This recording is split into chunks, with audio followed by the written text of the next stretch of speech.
Le peuple répétant le même chose. Lui dit, c'est ainsi que l'on fera à celui qui les tuera. Eliab, son frère aîné, qui avait entendu parler à ces hommes, furent enflammés de colère contre David. Et il dit, pourquoi es-tu descendu? Et à qui as-tu laissé ce peu de brebis dans le désert? Je connais ton orgueil et ta malice. La malice de ton cœur. C'est pour voir la bataille que tu es descendu. David répondit, qu'ai-je donc fait? Non, qu'ai-je donc fait? Ne puis-je pas parler ainsi?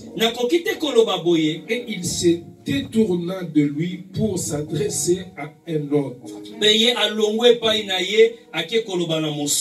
Sur le chemin de la destinée, il y a des gens qui viendront pour te décourager. Tu dois connaître ton objectif. Connaître ce que Dieu t'a dit. Et continuer à foncer. Et il fut le même question. Le peuple lui répondit comme la première fois. Lorsqu'on eut attendu la parole prononcée par David, on le répéta devant Saoul, qui le fit chercher. David dit à Saoul que personne ne se décourage. J'aime ça. À cause de ces Philistins, ton serviteur ira se battre avec lui. Saoul dit à David, tu ne peux pas aller te battre avec ces Philistins. Car tu es un enfant. Et il est un homme de guerre dès sa jeunesse. David dit à Saoul, ton serviteur faisait paître le prévu de son père. Et quand le lion ou un ours venait enlever une du troupeau, je courais après lui, je le frappais et j'arrachais la brebis de sa gueule. S'il s'est dressé contre moi, je le saisissais par la gorge, je le frappais et je le tuais. C'est ainsi que ton serviteur a terrassé le lion et l'ours, et il lancera du Philistin de cette circonstance comme l'un d'eux, car il a insulté l'armée du Dieu vivant. David dit encore, j'aime ça, l'Éternel qui m'a délivré de la griffe du lion et de la patte de l'ours me délivrera aussi de la main de ces Philistins. Et Saoul dit à David, va, et que l'Éternel soit avec toi. Pourquoi Saoul a dit cela? Il a vu la détermination de David. Quelles soient vos paroles, je ne veux pas reculer. J'irai jusqu'au bout. Mais bien aimé, si tu es déterminé, quels que soient les obstacles, quels que soient les combats, tu arriveras. Est-ce que quelqu'un peut me donner un amen? Amen. Écoutez le verset 30. Saoul fut mettre son vêtement à David. Il plaça sur sa tête un casque d'airain. Et il revêtu d'une cuirasse. David saignit le paix de Saoul par-dessus ses habits. Et voulut marcher. Quand il n'avait pas encore essayé, il dit à Saoul, je ne puis marcher avec cette armure. Je ne suis pas accoutumé. Et il s'en débarrasse. Il y a yote et yote. Ce qui t'appartient pas Alléluia. Est-ce que vous comprenez ce que je dis? Il enleva. Il prit à la main son bâton. Pourquoi? Il était berger. Est-ce que quelqu'un comprend ce que je dis? Amen. Choisit dans le Torah 5 pierres polies. Et mis dans sa gibecière de berger et dans sa poche. Il s'affronte à la main. Il s'avança contre le Philistin. Maintenant, suivez-moi attentivement. Ce combat n'était pas spirituel. Le combat était physique, charnel. Mais écoutez avant la bataille. Qu'est-ce qui va se passer?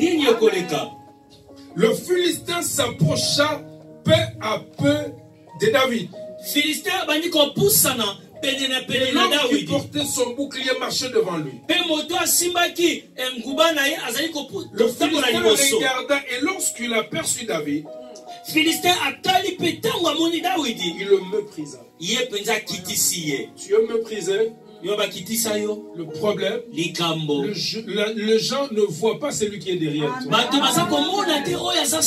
Souvent les gens pensent que tu es seul. Et je veux te rappeler, il y a quelqu'un qui se cache derrière toi. Son nom c'est Jésus. Il va te surprendre. Comme il a surpris quelqu'un dans la Bible. Je vais y arriver. La Bible dit il le méprisa. Ne voyant en lui qu'un enfant blond et d'une figure belle.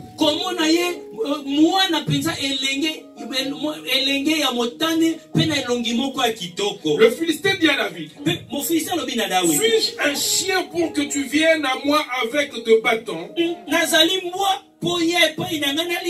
Écoutez la suite. Et après l'avoir maudit par ses dieux, il veut se battre avec David. Il commence d'abord à maudire David par ses dieux. Qu'est-ce que Goliath voulait faire? Spirituellement, il voulait déjà vaincre David. Et physiquement, ça serait juste la formalité. Alléluia. Amen. Il ajouta, viens vers moi et je donnerai ta chair aux oiseaux du ciel et aux bêtes de champ. David dit aux Philistins, le combat est charnel. Mais il commence d'abord à se maudire. Tu vas comprendre la force de la parole. Et tu vas comprendre la force de l'autel. Alléluia. Amen. David dit aux Philistins, tu marches contre moi avec l'épée, la lance et les javelots. Et moi, je marche contre toi au nom de l'Éternel des armées, Dieu d'Israël, que tu as insulté. Va lire bien la Bible. Nulle part, Goliath a insulté. Vous comprenez ce que je dis? Nulle part, Goliath a insulté l'armée de Dieu. Mais David lui dit, tu as insulté l'armée de Dieu. Pourquoi? Tu t'élèves pour combattre ceux qui sont avec toi. Alléluia. Amen. Écoutez ce que David dit. Aujourd'hui, l'Éternel te livrera entre mes mains. David comprend une chose. Par moi-même, je suis incapable. Je veux m'appuyer sur l'Éternel et m'adresser à Goliath. Aujourd'hui, l'Éternel te livrera entre mes mains. Je t'abattrai et je te couperai la tête. Ce qu'il confesse, c'est ce qui va arriver.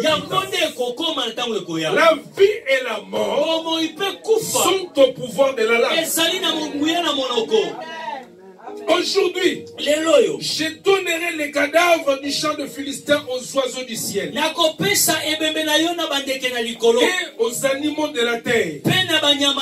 Et toute la terre saura qu'Israël a un Dieu. Et toute cette multitude saura que ce n'est ni par l'épée, ni par la lance que l'Éternel sauve, car la victoire appartient à l'Éternel.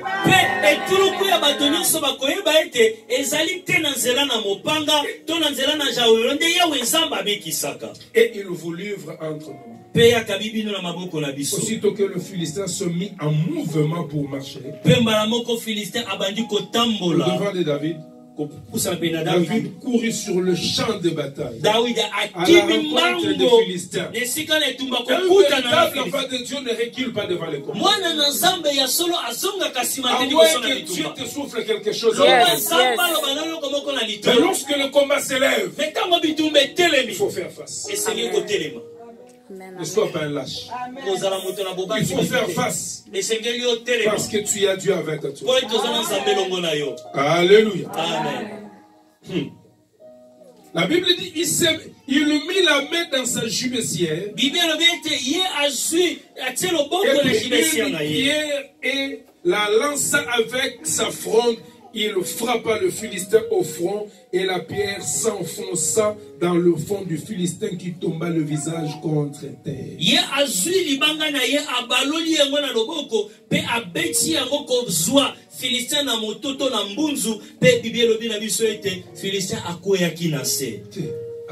Papa. Mais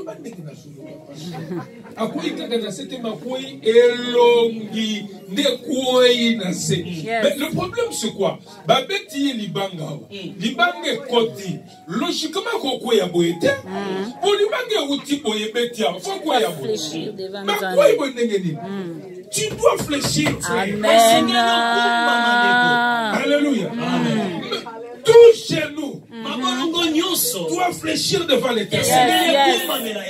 Ah, papa, alléluia. Amen. Ainsi, avec une fronde et une pierre, David fut plus fort que le Philistin.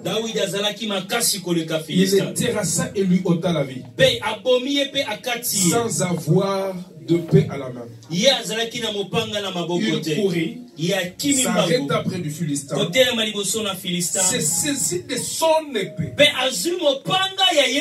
il tira du fourreau, le tua et le coupa la tête. Le Philistin voya que leur héros était mort. Prirent la fuite. Seigneur, nous te disons grâce. Comme des enfants bien-aimés, nous ne savons pas quoi dire dans nos prédications. Nous sommes des hommes mortels. Nous sommes des hommes faillibles. Mais Seigneur, lorsque tu mets tes paroles dans nos bouches, nous pouvons que transmettre l'ainsi dit l'Éternel. Seigneur, comme un muet qui ne sait pas parler, mets tes paroles dans nos bouches. bouche. Pour qu'un frère soit béni. Pour qu'une sœur soit bénie. Dans ces temps de la fin, la parole authentique devient de plus en plus rare. Je t'en supplie au nom de Jésus-Christ. Cette église maison d'adoration demeure sur les saintes écritures. Demeure sur la saine doctrine. C'est ce qui nous aidera à te rencontrer ce jour. Nous croyons au miracle. Nous croyons au ministère des anges. Nous croyons aux résurrections de mort. Nous croyons au Seigneur Jésus-Christ qui a donné sa vie sur le mont Golgotha pour nous racheter. Nous te disons grand merci parce que nous savons que tu es avec nous. Tu vas aussi nous parler. Au nom de Jésus-Christ. Amen. Installez-vous. La lecture était longue. Ça valait la peine. Alléluia. Je vous avais dit aujourd'hui, nous allons parler sur les autels. Mais je vais vous dire une chose. C'était la nuit de mardi à mercredi, c'était vers 3h du matin.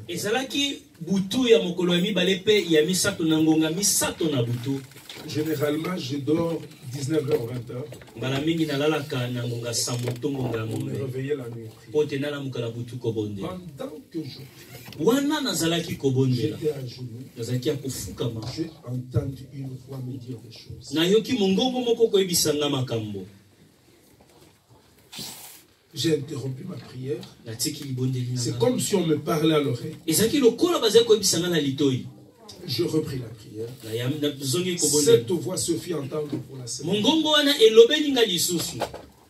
Et croyez-moi, je veux vous dire ce que Dieu m'a dit. Soyez patient.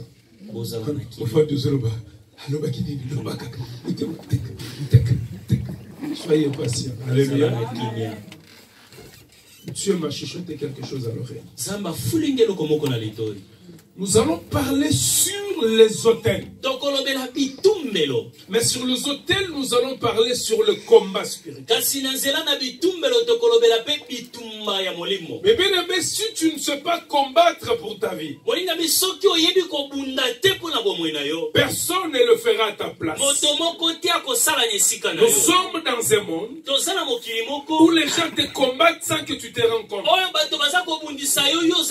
Les gens cherchent ton malheur. Les gens veulent te voir souffrir. Les gens veulent te voir manquer de tout. Et lorsque vous êtes ensemble, tellement les gens sont hypocrites, ils font semblant comme s'ils cherchaient ton bonheur. Mais tu sauras qu'ils sont hypocrites lorsque Dieu commence à te bénir. Lorsque Dieu te fait du bien, bien aimé, croyez-moi, ils ne seront pas joyeux. Mais lorsque tu es dans le malheur, ils seront joyeux. C'est là que tu sauras que leur gentillesse n'est que de l'hypocrisie. Une personne gentille n'est pas forcément une personne qui t'aime. Il ne faut pas confondre la gentillesse et l'amour. Une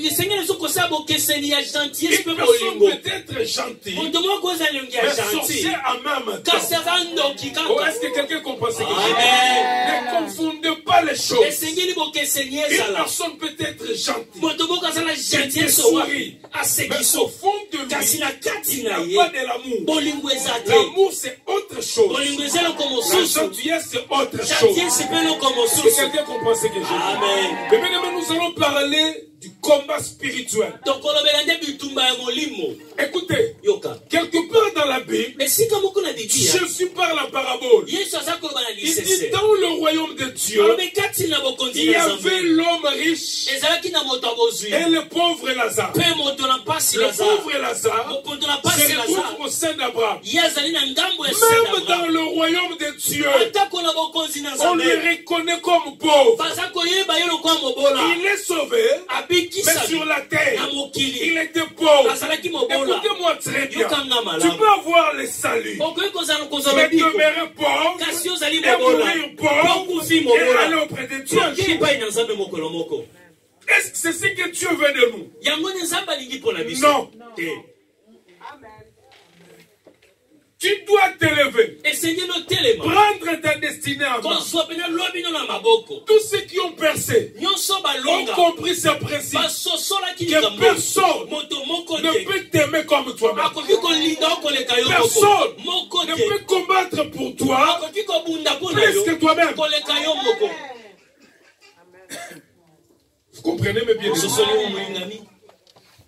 Les hôtels, tout ce qui se passe, je vous l'ai dit le vendredi passé, tu peux être en Finlande, tu peux être en Chine, ou même si les membres de ta famille ne sont pas au courant que tu es dans tel ou tel pays. Mais crois-moi, si tu ne pries pas, ils te chercheront spirituellement. Ils te verront. Ils te verront. La seule endroit où tu peux te cacher pour ne pas être visible dans le monde des ténèbres, c'est auprès de notre Seigneur. En dehors de lui, tu peux être jeté où? Mais ils vont t'appeler. Vous savez pourquoi? Parce que tu portes leur sang. Le gardien de l'hôtel de votre famille, il va parler sur l'autel. Nous cherchons Mantsanga. Nous ne savons pas où il est. Il a notre sang. Elle a notre sang. Nous voulons la voir. Il va parler juste sur l'autel. Mon visage va parler. Ils vont commencer à t'appeler. Mantsanga, tu es de nôtre. Tu dois retourner à Kinshasa. Parce que nous avons besoin de toi.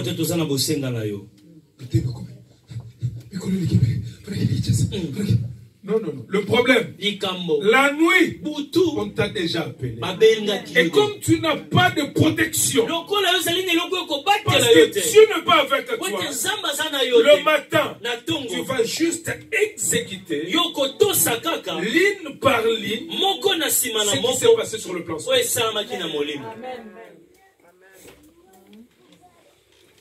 Je vais introduire sur la vie de David. Nous connaissons cet homme. Il a été un roi par Samuel. Après son onction royale, il est rentré dans la bourse, paître le brebis de son père. Un jour, son père l'appelle. Viens, tes enfants sont en bataille. En fait, quand ses aînés étaient recrutés, David ne pouvait pas aller parce qu'il n'était qu'un enfant. Mais ils avaient oublié une chose. Cet enfant avait quelque chose de particulier. Il avait reçu l'onction royale. Bien que de la brousse, berger, mais pour Dieu, il n'était pas seulement un simple berger. Pour Dieu, il était le roi d'Israël. Le problème, c'est pas ce que les gens voient en toi. Le problème, c'est ce que Dieu voit en toi. Les gens peuvent vous dire, il est berger. Et lorsque Dieu te regarde, il voit en toi un roi qui somnole. Un roi qui dort. Il a besoin juste de se réveiller pour rentrer dans sa destinée.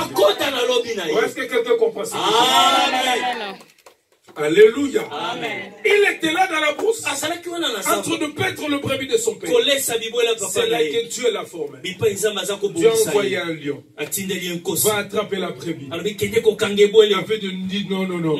Tu ne peux pas partir avec la brebis de mon père. Il arracha la brebis dans la gueule du lion. Et la Bible dit, lorsque le lion voulait s'attaquer à David, David le saisissait par la gorge et le dévorait.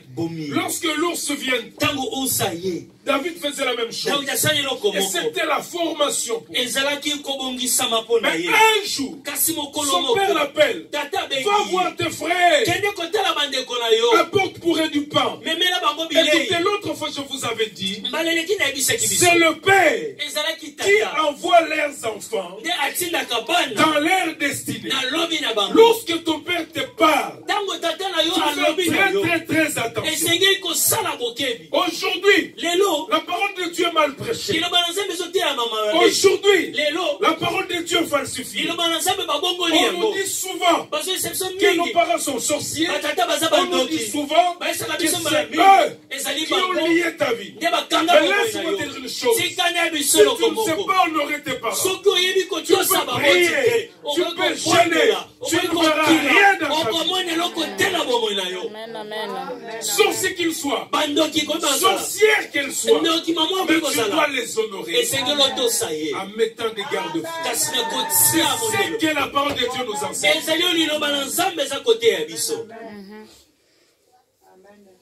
Est-ce que vous me comprenez, mes Amen. Amen. Son père l'a appelé. Va voir tes frères. En allant, c'est que David ignorait. Il allait vers sa destinée. Oh, quelqu'un comprend ce que je dis. Il allait vers sa destinée. Il est arrivé dans la nourriture au gardien.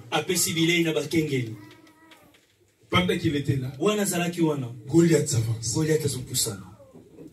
Tu dis, mais qu'est-ce qui se passe?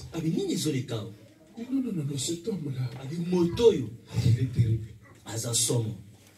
Voilà comment il marche. Et pendant que Goliath venait, tout Israël fouillait. David, écoute les gens dire, c'est lui qui tuera cet homme. Le roi lui donnera sa fille pour épouse. Le roi va franchir la maison de son père en Israël. Le roi va combler cet homme de beaucoup de biens.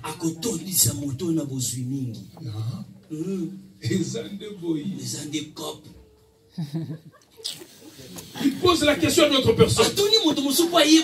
Que feront-nous à l'homme qui tuera cet homme? Il dit la même chose. Mais son frère aîné Eliab dit, pourquoi es-tu descendu ici? À qui as-tu laissé ce peu de brebis? Mais écoutez-moi très bien.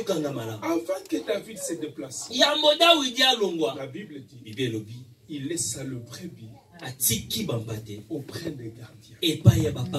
Un bon berger ne peut pas se déplacer et laisser le brebis se disperser. Il doit toujours établir un homme ou des hommes pour prendre soin de brebis. Est-ce que quelqu'un comprend ce que je dis? Ce propre frère voulait les décourager sur le chemin de ta destinée. Même ta mère, même ton oncle, même ton frère peut te décourager pour te dire tu ne peux pas. Mais écoutez, retiens ce que Dieu t'avait dit. Qu'est-ce que Dieu t'a dit? Moi, j'ai des paroles que Dieu m'a dit. Depuis 95, depuis 96, depuis 98, depuis 2000. Il y a des paroles que je tiens jusqu'aujourd'hui. Donc tu peux venir me dire des choses. Si je me rappelle de tout ce qu'il a déjà dit, je m'accroche à ça. Ou est-ce que quelqu'un comprend ce que je dis? Amen. Ce propre frère, on voulait les décourager. Mais la Bible dit, il se détourne.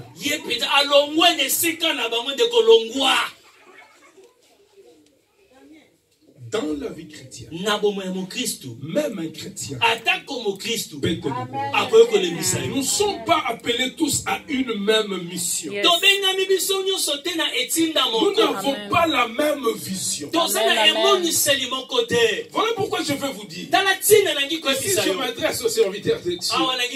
Lorsque je vous dis des choses, ne me découragez pas, pardon. Même si la vision est grave, soutenez cela. Cela ne vient pas de nous. Il y a une main invisible qui est derrière. Ne regardons pas le nombre que nous sommes. Regardons celui qui est avec nous. Comment l'argent va venir, je ne sais pas. Quand l'argent va venir, je l'ignore. Mais c'est que je sais. Quelque chose va se passer. C'est que je sais. L'Éternel amour, l'espérance de la gloire.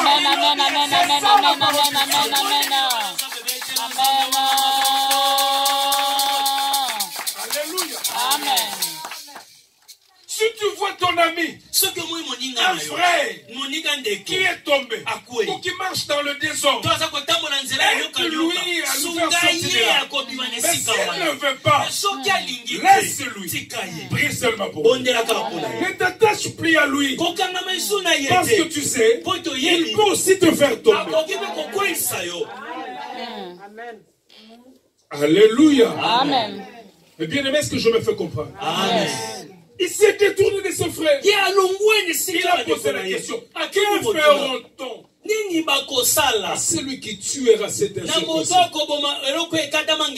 Il a insulté l'armée de Dieu. On lui dit la même chose.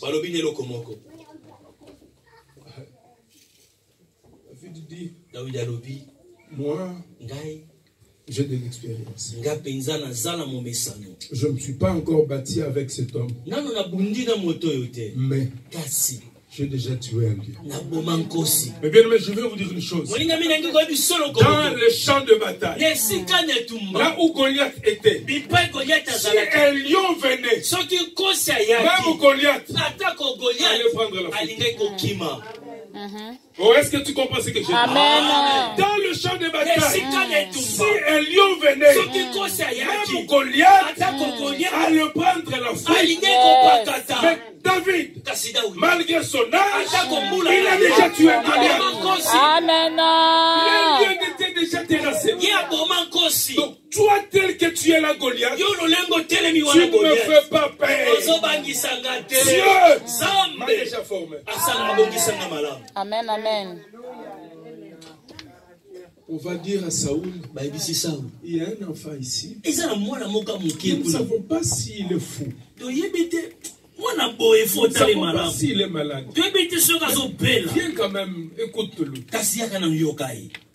Il dit à Saoul que personne ne se décourage. Je vais vous dire une chose. Parmi les armes que le diable utilise, il y a le découragement. Tu es capable de faire telle ou telle chose. Mais tu te décourages. Comme tu te décourages, tu ne le feras pas. Dans la marche avec Dieu, tu vas avoir la grâce. Il faut avoir aussi les courage. Le courage. Que personne ne se décourage. Ton serviteur ira se battre avec cette circonstance. Écoutez, même